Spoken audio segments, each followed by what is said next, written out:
Yes I. Et si on parlait un petit peu des petits gris, cette fameuse espèce extraterrestre qui est le cliché typique de la représentation que l'on pourrait se faire des aliens.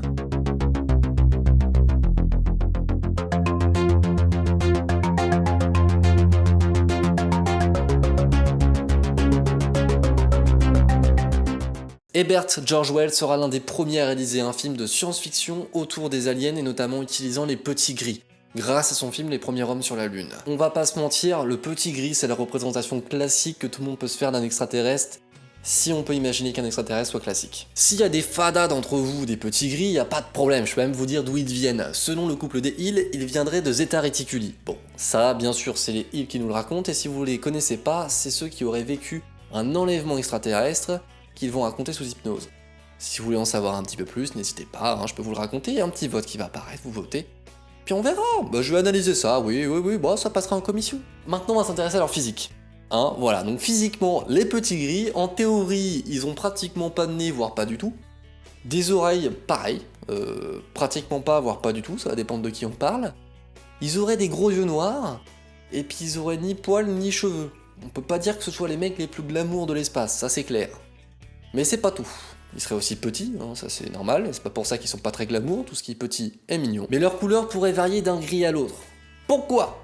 Ha! Bonne question. Tout simplement parce qu'il existerait plusieurs races de gris. Hein, le gris classique dont je viens de vous parler, qui aurait pas de nez, pas d'oreilles, pas de cheveux, pas de poils, des gros yeux noirs et une peau grise. Mais c'est pas tout. Il pourrait aussi y avoir un gris beaucoup plus grand, hein, qui ferait pratiquement 2 mètres. On passe d'un petit gris qui fait entre 1 mètre et 1 mètre 50, le truc qui fait pas très peur, à un machin qui fait 2 mètres. On est moins rassuré déjà. C'est pas tout, non, j'ai pas fini encore. Non, parce qu'ils ont aussi un front, mon pote. Mais de la taille d'un terrain de foot, le bordel. Tu pourrais faire cuire un steak là-dessus, hein. Mais il y aurait une autre race encore. Une race qui serait plus apparentée aux reptiles. Me demandez pas pourquoi, je les ai pas vus, moi. Et si on les considère de la même race, c'est parce qu'ils ont à peu près les mêmes défauts.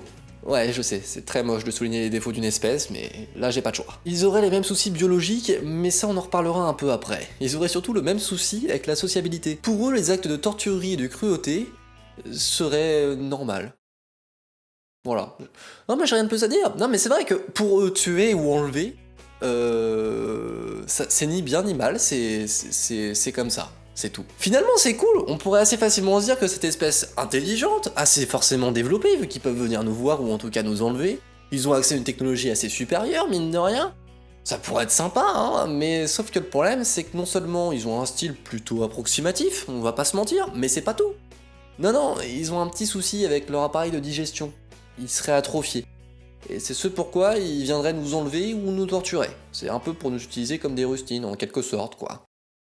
Ah, c'est sympa, hein. Mais d'après certains, les petits gris sont juste en train de créer une espèce hybride entre eux et nous pour justement régler ce souci sans même nous utiliser comme rustines. Oui, pourquoi pas, hein, après tout, si ça peut faire plaisir. Quant à leur histoire, il se pourrait fortement que les gris aient été clonés ou en tout cas créés par une autre espèce que l'on pourrait appeler les grands gris ou les anciens gris, d'après les histoires qui sont en tout cas racontées. Ces deux espèces pourraient potentiellement être la même ou s'intervertir, c'est-à-dire que des fois les grands gris sont appelés les anciens et des fois les anciens sont appelés les grands.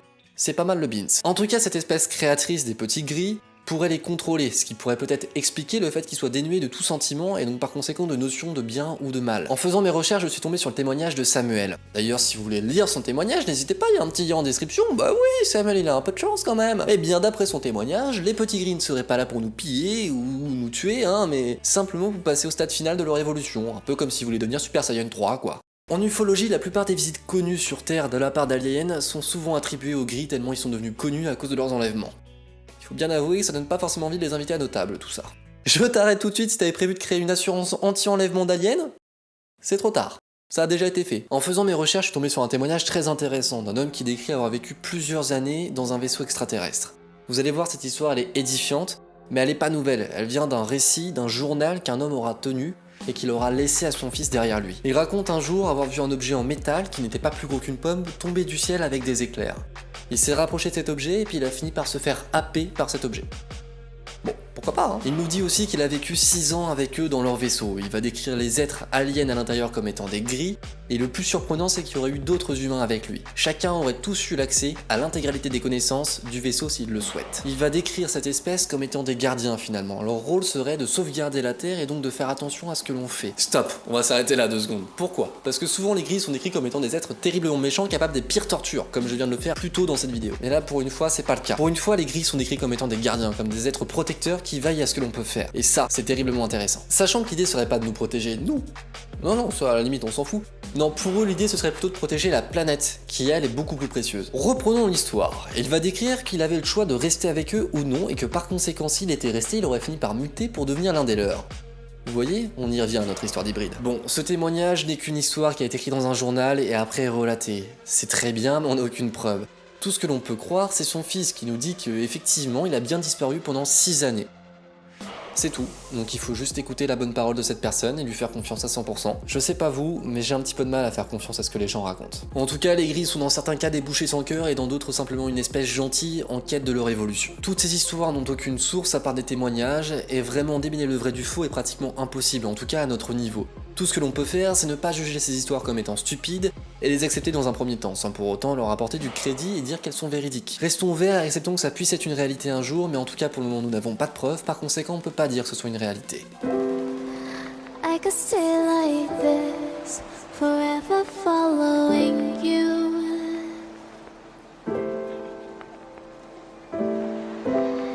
Just don't get too far.